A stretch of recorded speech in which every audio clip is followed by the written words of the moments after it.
नमस्कार, स्पोर्ट्स 9 में आप सभी का स्वागत है। मैं हूं शिवेंद्र, हमारे साथ है स्पोर्ट्स 9 की हमारी सहयोगी अंकिता। और ये उछाल आपको दिख रही है, हार्दिक पांड्या है। और किस तरीके से मुंबई ने जो गुजरात को हराया है उससे बाकी टीमों को डराया है।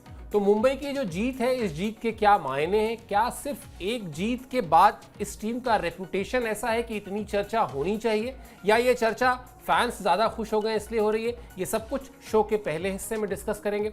उसके बाद जब दूसरे हिस्से में आएंगे तो आज का जो मैच है उस मैच पर भी बातचीत करेंगे, क्योंकि उस मैच का भी पॉइंट टेबल के लिहाज से बहुत ज़्यादा महत्व है, उस पर भी बात करेंगे। वहां पर आपको सारे रिकॉर्ड्स बताएंगे। लेकिन शुरुआत करते हैं मुंबई इंडियंस की इस जीत से, जिस जीत की चर्चा आज हर तरफ है, क्योंकि इस जीत से कई रिकॉर्ड भी बने हैं। रविवार को गुजरात को हराया था मुंबई की टीम ने 99 रन के अंतर से। अब 99 रन के अंतर से अगर आप कोई मैच जीत रहे हैं तो निश्चित तौर पर उसमें कुछ रिकॉर्ड बनेंगे। तो पहला रिकॉर्ड तो यही बना कि 2008 से लेकर अभी तक जो आईपीएल का इतिहास रहा है उसमें मुंबई ने अपनी अब तक की सबसे बड़ी जीत हासिल कर ली। इसके अलावा मुंबई की टीम ने अहमदाबाद में पहली बार जीत हासिल की। इससे पहले अहमदाबाद में मुंबई इंडियंस की जीत का जो खाता था वहां 0 था, 0 था, 0 था। लेकिन अब वहां पर पहली एंट्री हो गई है और बहुत ही धमाकेदार एंट्री हुई है। इसके अलावा मुंबई ने अहमदाबाद में अपना सबसे बड़ा स्कोर भी बनाया, 199 रन बनाए उन्होंने। और जिस तरह की बल्लेबाजी हुई, जिस तरह की जीत हुई, उस जीत के बाद सबसे ज़्यादा चर्चा जो है इसी बात को लेकर हो रही है कि क्या ये कमबैक माना जाए मुंबई की टीम का। यानी जिस तरीके से पिछले कई साल में हमने देखा है अंकिता की शुरुआत थोड़ा एक स्लो स्टार्टर होता है मुंबई का, लेकिन उसके बाद जब वो संभलते हैं, पलटवार करते हैं, तो फिर वो रुकते नहीं हैं।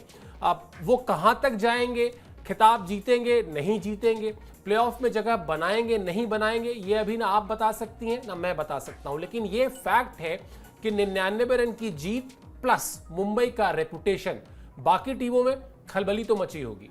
बिल्कुल मची होगी, क्योंकि देखिए 4 मैच अगर आप बैक टू बैक हार कर आते हैं तो थोड़ी सी कमियां झलकती हैं और सामने वाली टीम आपको हल्के में ले लेती है। लेकिन इस बड़ी जीत के साथ जो है वो एक तरीके से रेपुटेशन बढ़ा होगा, प्लेयर्स में कॉन्फिडेंस भी आया होगा, क्योंकि अगर आप हारते हैं तो आपकी कमियां झलकती हैं और कहीं ना कहीं कॉन्फिडेंस लेवल भी आपका थोड़ा सा कम होता है, क्योंकि बैक टू बैक इस तरीके से हार। और पिछला मुकाबला जब खेला गया था वहाँ पर डिकॉक का शतक भी आया था, नाबाद लौटे थे, बावजूद उसके टीम को जो है वो हार मिली थी। मतलब कोई भी डिपार्टमेंट अच्छा नहीं गया था, वहाँ पर गेंदबाजों ने भी अच्छा प्रदर्शन नहीं किया था। लेकिन इस मैच में बल्लेबाजों ने अच्छा किया। हालांकि शुरुआत में पावर प्ले में जो है वो 3 विकेट गिर गए थे, लेकिन उसके बाद से तिलक ने जो कुछ किया, आई थिंक वो एक इतिहास भी रचाया उन्होंने, और बाकी प्लेयर्स ने भी काफी बढ़िया प्रदर्शन किया। तो एक अच्छी जीत आई है यहाँ पर, एक अच्छा कॉन्ट्रीब्यूशन गेंदबाजों का रहा है, क्योंकि अभी तक जितने भी मैचेस हमने देखे वहाँ पर गेंदबाजों ने कुछ खास नहीं किया था। जसप्रीत बुमराह को अपना पहला विकेट मिला और अभी तक वो विकेटलेस रहे थे इससे पहले वाले मैच में। तो आई थिंक ये कॉन्फिडेंस बढ़ा होगा और बड़ी जीत आती तो आपके लिए अच्छी बात है कि आपका पॉइंट्स टेबल में अच्छा खासा एक तरीके से आप ऊपर जाते हैं। जहां पर 10वें पायदान पर टीम थी तो 7वें पायदान पर पहुंच चुकी है। नेट रन रेट आपका प्लस में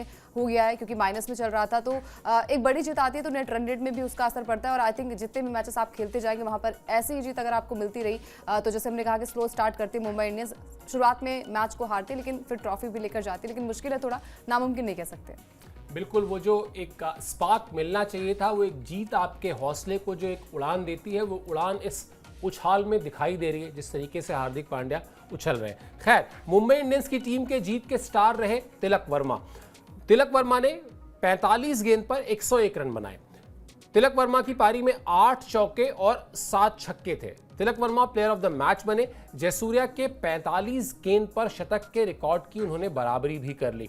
तिलक वर्मा पर बातचीत करेंगे, लेकिन उससे पहले आपको बता दें कि उन्होंने एक खुलासा भी किया। उन्होंने ये बताया कि हार्दिक पांड्या उनसे लगातार क्या कह रहे थे। ये बयान आपको दिखाते हैं।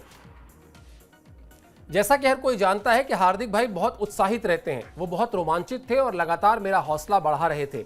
वो मेरा उत्साह बढ़ाने के लिए लगातार कह रहे थे, तुम ऐसा कर सकते हो, तुम ऐसा कर सकते हो। फिर मैंने उनसे कहा कि आप थोड़ा शांत हो जाइए, मैं अपना ध्यान बनाए रखना चाहता हूं। मैंने उन्हें भरोसा दिया कि मैं बाकी काम भी पूरा करूंगा।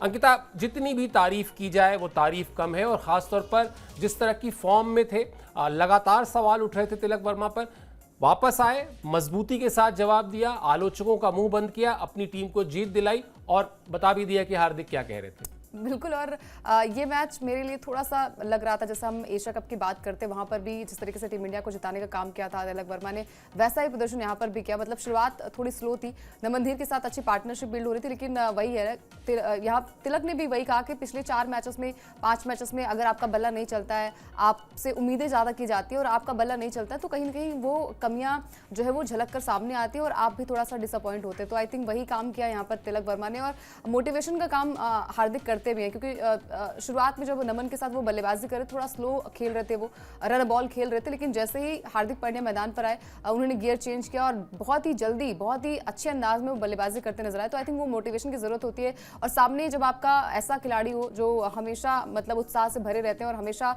चाहे वो आउट होते हैं या फिर हारते हैं, चेहरे पे शिकन नहीं होती है और दिल में तो दर्द होता है, लेकिन फिलहाल जो टीम के साथ उनका बॉन्ड रहता है, टीम को जितना मोटिवेट वो कर सकते हैं वो करते हैं। तो आई थिंक हार्दिक पांड्या के आने के बाद आई थिंक वो सहायता उन्हें मिली और तेजी के साथ उन्होंने रन बनाया। तो तिलक के लिए भी अच्छी बात है, क्योंकि पिछले मैच में उनका बल्ला नहीं चला था, मतलब जो लगातार मैचेस खेले वहाँ पर उनका बल्ला नहीं चला था, और जब बारी आई यहाँ पर प्लेऑफ में उम्मीद बरकरार रखने की, तो वो काम तिलक वर्मा ने किया। तो एक अच्छी शुरुआत यहाँ पर मुंबई इंडियंस को मिल चुकी है, और बड़ी जीत जब आती है तो आपका कॉन्फिडेंस भी बढ़ता है। अगले मैच में आई थिंक बाकी प्लेयर्स भी अच्छा करें तो मुंबई के लिए ज़्यादा अच्छी बात हो जाएगी। बिल्कुल, निश्चित तौर पर वो जो स्पार्क इस मैच में तिलक वर्मा ने दिखाया, उस स्पार्क की बदौलत जिस तरीके से जीत मिली, धमाकेदार जीत मिली।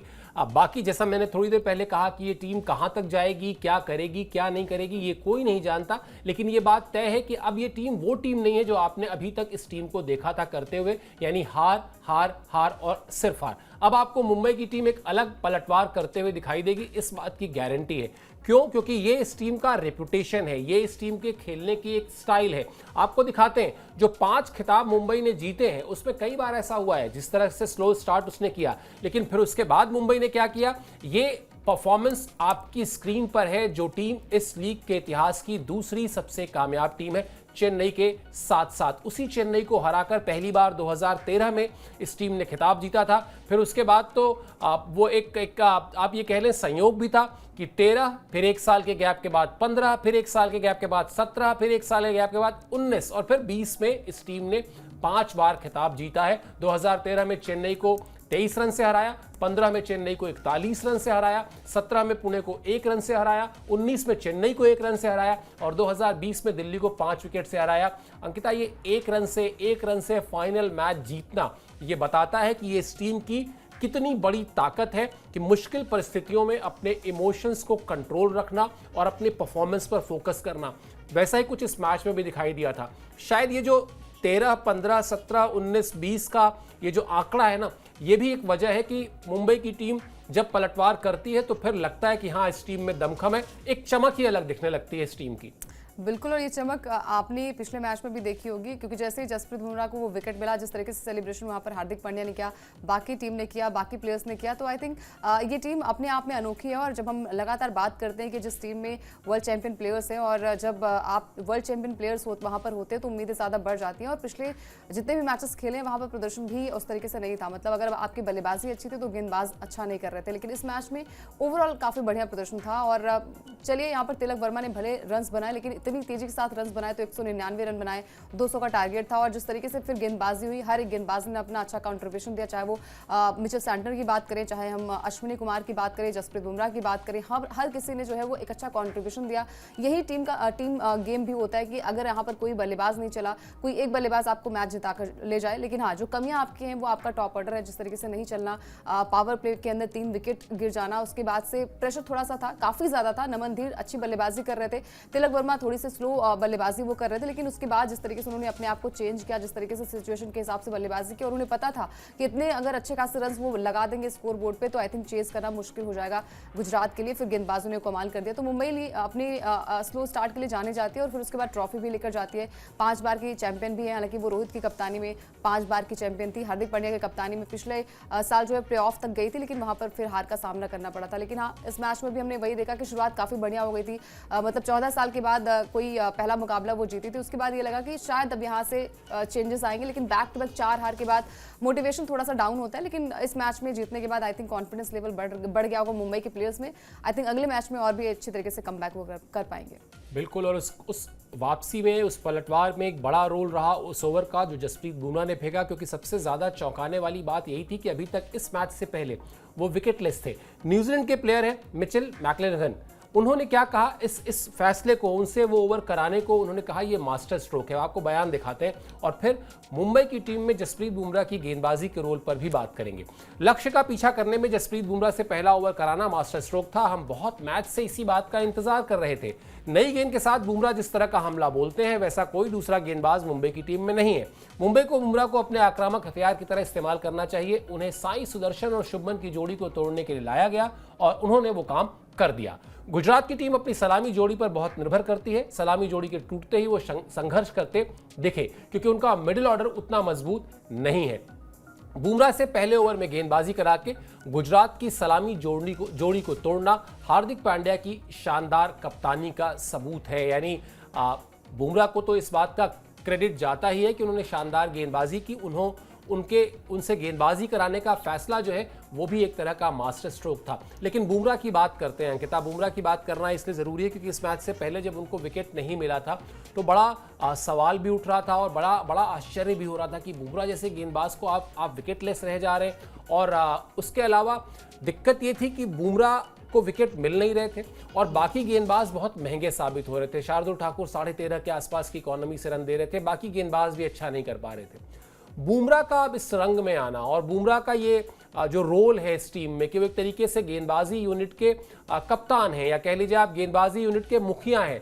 गेंदबाजी में भी आपको वो असर दिखाई देगा बुमराह के इस आत्मविश्वास के आने के बाद से। बिल्कुल दिखाई देगा। और सबसे बड़ी बात यह है कि जब वो शुरुआत करते हैं तो एक अलग तरीके की वो गेंदबाजी करते हैं। और आई थिंक पहली ओवर के जिस तरीके से उन्होंने आउट किया पहली गेंद पर, वो काबिल तारीफ थे और वो आई थिंक बुमराह ही कर सकते, कोई और नहीं कर सकता। हार्दिक पांड्या ने उनकी तारीफ की कि उनसे बेहतर कोई नहीं हो सकता वहाँ उस सिचुएशन के लिए। तो एक वर्ल्ड चैंपियन प्लेयर है, एक वर्ल्ड क्लास प्लेयर है। और हमेशा हमने देखा कि जसप्रीत जब भी होते हैं मैदान पर, टीम के साथ होते हैं, वो अलग तरीके की छाप छोड़कर आते हैं। हर कोई उन पर बिलीव करता है और ये बिलीव जो है वो उन्होंने बनाया है। जिस तरीके की वो लगातार कंसिस्टेंसी के साथ गेंदबाजी वो करते हैं और जिस तरीके की वो गेंदबाजी करते हैं तो आपको पता भी होता है कि बल्लेबाज यहाँ पर फंस जाएगा। और वही चीज़ें होती भी हैं। मतलब जब भी आप उन्हें किसी भी ओवर्स में गेंदबाजी कराने के लिए लाते हैं, भले ही उन्हें विकेट नहीं मिल रहा था इससे पहले, लेकिन बहुत ही बढ़िया इकॉनमी थी, बहुत ही कम रन वो खर्च कर रहे थे। यही आपकी टीम के लिए बहुत ज़्यादा बेनिफिट होता है। लेकिन हाँ, विकेट लेना आई थिंक अपने आप में आत्मविश्वास आता है। लगातार अगर आपके विकेट्स नहीं आ रहे, विकेट नहीं ले पा रहे हैं और जब आपका नाम एक दुनिया भर में हो जाता है कि वर्ल्ड क्लास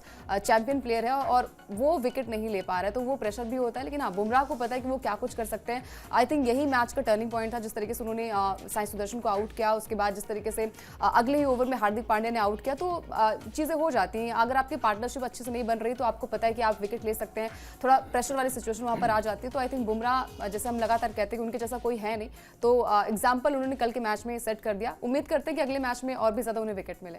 बिल्कुल, और होता भी यही है कि जब आपकी टीम में बड़े नाम शामिल हो और वो क्लिक ना कर रहे हो तो सवाल बहुत जल्दी उठने लगते हैं। लेकिन जब वो क्लिक करते हैं तब दरअसल उस टीम की असली ताकत समझ में आती है। अब आप सोच कर देखिए कि इस टीम में जब रोहित शर्मा जुड़ जाएंगे और जिस तरह की बल्लेबाजी वो करते हैं टॉप ऑर्डर में, वो अगर रंग में आ गए तो फिर ये एक ऐसी टीम दिखने लगेगी जो लगभग एक अपराजेय जैसी टीम होगी। लेकिन उसके लिए अभी सबसे बड़ी जो ज़रूरत है मुंबई की टीम को, वो है कंसिस्टेंसी दिखाने की, यानी निरंतरता दिखाने की। ऐसा ना हो कि जैसा आपने पहला मैच जीतकर सीजन की शुरुआत की, फिर 4 मैच हार गए, फिर यहाँ पर एक बड़ा मैच जीता और फिर आप जीत की पटरी से उतर जाएं। अब अगर कोई इकलौती चीज़ मुंबई को प्लेऑफ तक पहुंचा सकती है तो वो प्रदर्शन में निरंतरता, यानी प्रदर्शन में कंसिस्टेंसी।